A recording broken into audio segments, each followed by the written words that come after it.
ब्रह्मचारी रूप मिश्रो व्यापन्न, या तो तुम खुद मंत्र जाप करके उस लक्ष्मी को अपने घर में खड़ा करो, और या फिर तुम्हारा जो गुरु हो, जिसको वैदिक ज्ञान हो, जिस वैदिक परंपरा को रखता हो, वह तुम्हें उसकी क्षमता दे दे तपस्या के माध्यम से, दीक्षा के माध्यम से, कि तुम अपनी समस्या को दूर कर सको, तुम दूर से काम कर सको। मैंने केवल एक श्लोक की व्याख्या की, और यह वैदिक काल अपने आप में सनातन काल कहलाया। वैदिक काल को सनातन काल का, सनातन धर्म की जय वो हम बोलते हैं। सनातन का मतलब क्या? जो प्रारंभ से जो चीज थी वो आज भी चले। बीच में तो सैकड़ों नदियां, छोटी नदियां आई, सूख गई, बिखर गई, सब समाप्त हो गए। सैकड़ों सन्यासी हुए, सैकड़ों साधु हुए, कबीर, सूर, तुलसी के अलावा भी और भी साधु सन्यासी हुए होंगे, समाप्त हो गए।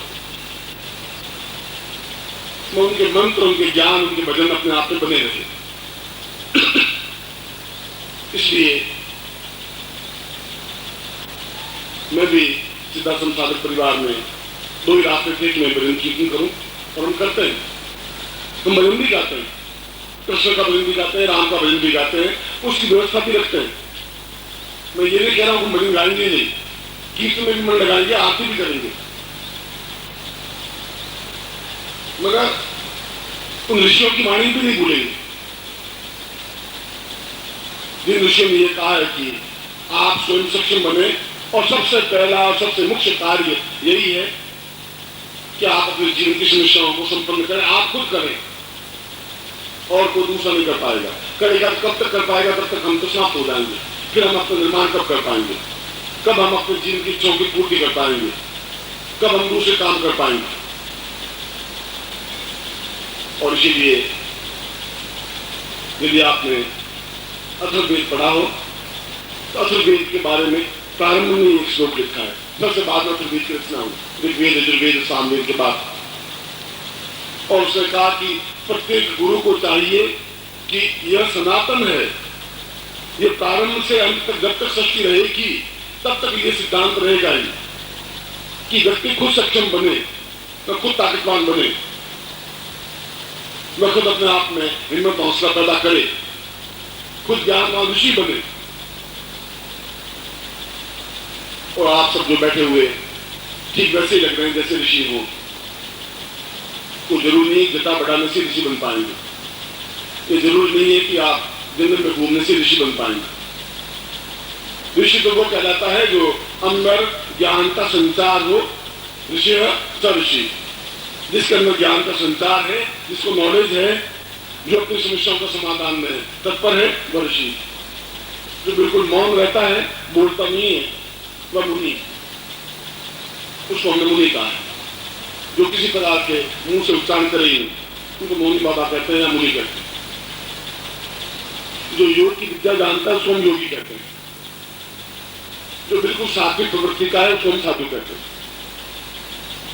मगर अथर्ववेद कह रहा है कि इन साधु और सन्यासी, उस योगी और यति से काम नहीं चलेगा। उसमें प्रत्येक व्यक्ति को, गुरु को चाहिए कि प्रत्येक व्यक्ति को मंदिर बना दे, ईंटों पत्थरों के अलावा उस व्यक्ति को खुद को मंदिर बना दे, एक मंदिर का निर्माण कर दे।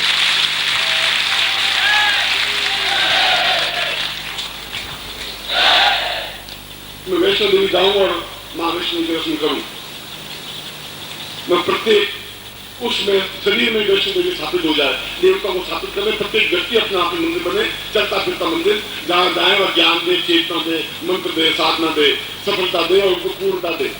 आने वाली पीढ़ियों में भी वह ज्ञान खत्म नहीं होगा। उस मंदिर में भी उपसर्ग तो बने हुए हैं। और आज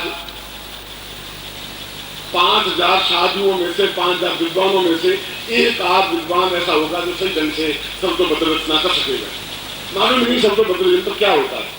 वो शब्दों यंत्र आज तो नहीं बने, सूर तुलसी के टाइम में तो नहीं बने, वो तो वैदिक काल की उत्पत्ति है।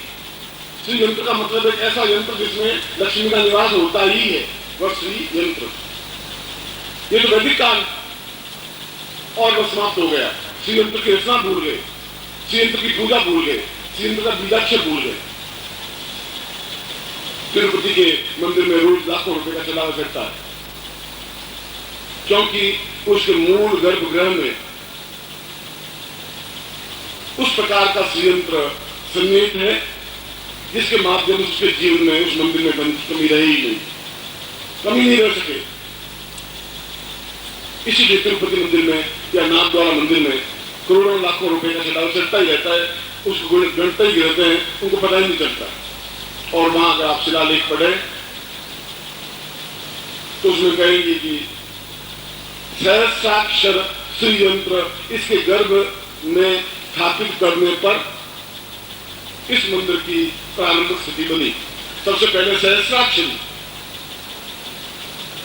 1000 अक्षरों से निर्मित यंत्र को निर्माण किया गया और उसके चारों नींव में स्थापन किया गया, फिर उसके ऊपर मंत्र का उस मंदिर का निर्माण किया गया। और जहां भी ऐसे मंदिर बने, बनाने वाले तो रहे, शरीर शांत भी हुआ, मगर मंदिर अपने आप में दिव्य चैतन्य बन गया। उसकी मूर्ति अपने आप में एक मूर्ति सजीव बन गई, लाखों लोगों की समस्याओं को दूर करने में सहायक बन सकी। वहां गए और अपने आप में शुद्धता बन सकी, क्योंकि वैदिक काल की परंपरा को उन्होंने प्रारंभ किया। और वही ऋषि कह रहा है कि अथर्ववेद में कह रहा है कि तुम उस व्यक्ति को खुद को मंदिर बना दो, सजीव चलता फिरता मंदिर, जहां जाए पर ज्ञान की चेतना दे, शांति का संदेश दे, प्रेम का संदेश दे, धर्म का संदेश दे, एहसास करवाए कि तुम किस प्रकार से अपने जीवन की समस्याओं का समाधान कर सकते हो। और मैं वही कार्य कर रहा हूं। मैं नहीं कह सकता कि मैं उस वैदिक काल को आपके बीच में कितना ला सकूंगा, मगर पिछले 20 वर्षों में प्रयत्न ही रह रहा है और निरंतर पूरे भारतवर्ष से, पूरे देश से, संसार से लोग आ रहे हैं। इंग्लैंड में गया तो वहां भी 1.5 लाख व्यक्ति इकट्ठे हुए। उन्होंने भी इस बात को स्वीकार किया कि हमें उन मंत्रों का ज्ञान प्राप्त होना चाहिए। उन्होंने कीर्तन और कीर्तन के बाद में मंत्र सीखने का अभ्यास किया, गायत्री मंत्र सीखा, निरंतर गायत्री मंत्र का जप किया, उनकी आत्मा में शुद्धता का भाव हुआ। और मैक्स मूलर जैसा विद्वान अंग्रेजी का, यदि आप नाम सुना हो, उन्होंने कहा कि वैदिक ज्ञान से बड़ा तो ज्ञान संसार में भी नहीं। मैं अंग्रेज हूं, विद्वान हूं अंग्रेज का, पूरा इंग्लैंड मुझे मानता है, मगर वैदिक ज्ञान के सामने हमारा सारा लिटरेचर, सारा ज्ञान अपने आप में बिल्कुल तुच्छ है, बोना है, छोटा सा, सामान्य। मैक्स मूलर जैसा व्यक्ति पूरे वेदों की अंग्रेजी में ट्रांसलेशन किया। उन्होंने बताया कि तुम्हारा ये ज्ञान अपने आप में बिल्कुल होता है, इस ज्ञान को तुम समझोगे तो मालूम पड़ पाएगा।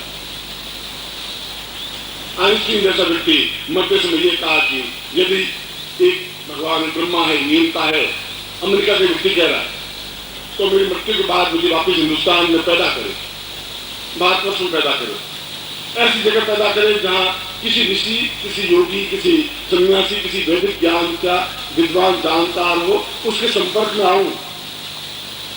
उसने अपने ग्रंथ में लिखा है। और मैं वापस उस काल की गणना को, ज्योतिष को सीखूं, उन मंत्रों को सीखूं, उसके माध्यम से कुछ साध्याय करूं, फिर अपने आप में सक्षमता करूं, और फिर मैं संसार के दूसरे देशों में भी उस ज्ञान को फैलाऊं। आइंस्टीन जैसा विद्वान भी वापस उसी जगह पहुंचा है जहां मैं आपको बात कह रहा हूं। एक दिन बात ये लोगों को समझ में आएगी, क्योंकि मैं नबी का अथर्ववेद श्लोक के माध्यम से कि मैं आपको केवल ज्ञान नहीं दे रहा हूं, मैं केवल आपको मंत्र भी नहीं दे रहा हूं, मैं तो केवल आपकी समस्याओं का समाधान कर रहा हूं और बता रहा हूं कि सही मंत्र उच्चारण क्या है। आप मुझे 100 पंडित इकट्ठे करके दिखा दीजिए जो सही ढंग से वेद मंत्र उच्चारण कर सके, मैं आपका शिष्य बनने को तैयार हूं। केवल 100 पंडित मुझे लाके दिखा दीजिए, और जो पंडित के घर में जन्म लेगा वो पंडित होगा, जो ब्राह्मण के घर में जन्म लेगा वो ब्राह्मण होगा। मगर ब्राह्मण के घर में जन्म लेना और सही ढंग से वेद का उच्चारण करना दोनों अलग अलग बात, सही ढंग से मंत्र का उच्चारण करना दोनों अलग अलग बात। कल मैंने बिल्कुल तथ्य के आधार पर आपको समझाया कि मैंने एक आदमी को आवाज दी और बाद में आके खड़ा हो गया। मैंने तो कोई रस्सी बांधी नहीं की उसको, मैंने तो जबरदस्ती खेलता भी नहीं था, जिसको धकेल करके खड़ा भी नहीं किया था, मेरे उसके बीच में तो कोई बीच में कोई माध्यम था ही नहीं, केवल का माध्यम था। मेरे मुंह से शब्द निकला सही ढंग से, उसके हृदय पर इफेक्ट पड़ा और वो आगे खड़े हो गए। ये क्या था? ये सही ढंग से बोलने की उच्चारण की क्षमता थी, एक मंत्र था। और यही मंत्र यदि आप लक्ष्मी के लिए प्रयोग करें, ये मंत्र अपने आप में दूसरे देवताओं के लिए प्रयोग करेंगे तो भी आपके सामने आकर खड़ा होगा ही, आपका कार्य करेगा। इसलिए वापिस उस लक्ष्मी के उस श्लोक पर, उस मंत्र पर कि गुरु का पहला और श्रेष्ठतम कर्तव्य यह है गुरु का कि धन का दुरुपयोग नहीं करे। दान ले तो वापस उसको उतना उसे 10 गुना दे दे और किसी भी रूप में दे दे। पहले के श्री कृष्ण गए शांतिपुर आश्रम में और राजा के बेटे थे, कोई भिखारी नहीं थे, मगर लकड़ियां ढोई, लकड़ियां काटी जंगल मिलाते, लकड़ी को गठर बनाया, सिर के ऊपर उठाया, लाए, चूल्हे में डाली, रोटियां बनाई, उनको भोजन करवाए, कोई भी भोजन करते थे और फिर शांति पर उसको ज्ञान देते थे। मुफ्त में ज्ञान नहीं दिया, लिया, उनसे सेवा ली, उनको ज्ञान दिया। उस समय वह आवश्यक था, गुरु को मौत की आवश्यकता थी कि वह उनसे प्राप्त करें। सुदामा से, कृष्ण से और जितने भी शिष्य थे उनसे प्राप्त किया, क्योंकि बिना प्राप्त किए तो ज्ञान देना ही अपने आप में व्यर्थ है। द्रोणाचार्य ने एक बात की बुद्धि को दक्षिणा दे, तो मैं तुम्हें ज्ञान दिया तो तुमका अंगूठा मांगा, अंगूठा काट करके दे दिया। गुरु ने मांगा अंगूठा, और अगर अंगूठा ही नहीं है तो तीर चलेगा भी कैसे? तो तीर के लिए अंगूठा उनकी जरूरत है, उन्हें तीर पकड़ा जाएगा, फेंका जाएगा, छोड़ा जाएगा, बिना अंगूठे तीर पकड़ नहीं सकते। और द्रोणाचार्य ने कहा तो अपना अंगूठा ही काट के दे दो। उस बीने से तो अंगूठा ही काट के दे दूंगा तो फिर जो धनुर्विद्या सीखी उसका उपयोग क्या होगा? मैं एक क्षण के बाद सोचा कि तो गुरु ने मुझे कह दिया अंगूठा काट के दे, तो सोचना ही क्या है, अंगूठा एक क्षण काट के सामने मछली। और अब उनसे कई गुना उनका वो अपना धनुर्विद्या में पालन नहीं करना। और द्रोणाचार्य के मुंह से निकला कि तुम अविचित्र होगे, कभी पराजित होगी नहीं, और एक लगे तो पराजित हुआ ही नहीं। अर्जुन तो फिर भी कभी कभी पराजित हुआ, फिर अभिमन्यु की मदद नहीं कर सकता, अपने पुत्र को नहीं बचा सका, कई जगह उसको घाल भी लगे, तो अभिमन्यु भी युद्ध में अपने आप में खड़ा रहने के बावजूद अभिजित रहा, सफल रहा, अंतिम क्षणों तक वह जीत में विजयी रहा। ये सब क्या था? यह था अपने आप में पूर्ण क्षमतावान करने की क्षमता। और मैं ये हमारी उस परंपरा को, कीर्तन की परंपरा के साथ साथ, भजन की परंपरा के साथ साथ, मंदिर के दर्शन करने की परंपरा के साथ साथ उन सारे योगियों, ऋषियों, मुनियों को श्रद्धामत होता हुआ, उन दान देने वालों के लिए भी अपने आप में पूर्ण श्रद्धावान होते हुए भी उस वैदिक काल की ऋषियों की वाणी को भी भुला नहीं सकते। और उन्होंने भी यही कहा कि प्रत्येक व्यक्ति को मंदिर बनाया जाना चाहिए। अगर गुरु है तो प्रत्येक शिष्य एक मंदिर बने, जहां जाए लोग उसके दर्शन करें, उनसे ज्ञान प्राप्त करें। जहां भी गुरु जाएगा शिष्य इकट्ठे होंगे, ज्ञान प्राप्त करेंगे, और ज्ञान प्राप्त करेगा तो फिर वो सैकड़ों मंदिर और बना देगा।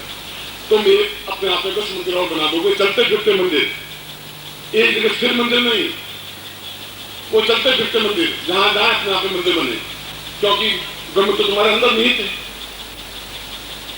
ईश्वर तो तुम्हारे अंदर निहित है ही। उनको एक वाणी से दूसरों के हृदय में उतारने की जरूरत है, हृदय में उतारने की जरूरत है, कानों में उतारने की जरूरत नहीं है, हृदय में संस्कार करने की जरूरत है। और इसीलिए पूरे भारतवर्ष में एक सिद्धाश्रम संस्था ही ऐसी है जो वैदिक काल को वापस धरती पर लाने के लिए दृढ़ प्रतिज्ञा है, कृत संकल्प है, पूर्णता के साथ कार्य कर रही है। केवल एक संस्था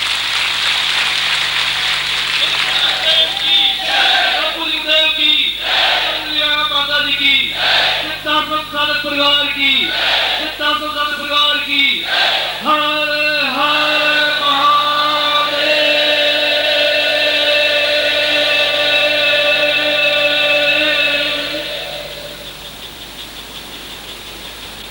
आज आप सब लोग गुरु पूजन के लिए और गुरु पूर्णिमा के अवसर पर आए हो। आप में पूर्ण उत्साह होना चाहिए, उमंग होनी चाहिए, जोश होना चाहिए, क्षमता होनी चाहिए, प्रवाह होना चाहिए। ओम परम तत्वाय नारायणाय गुरुभ्यो नमः। ओम ह्रीं मम प्राण देह रोम प्रतिरोम चैतन्य जाग्रय ह्रीं ओम नमः।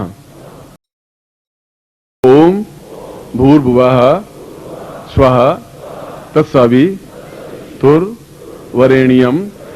भर्गो देवस्य धीमहि धियो यो नः प्रचोदयात्।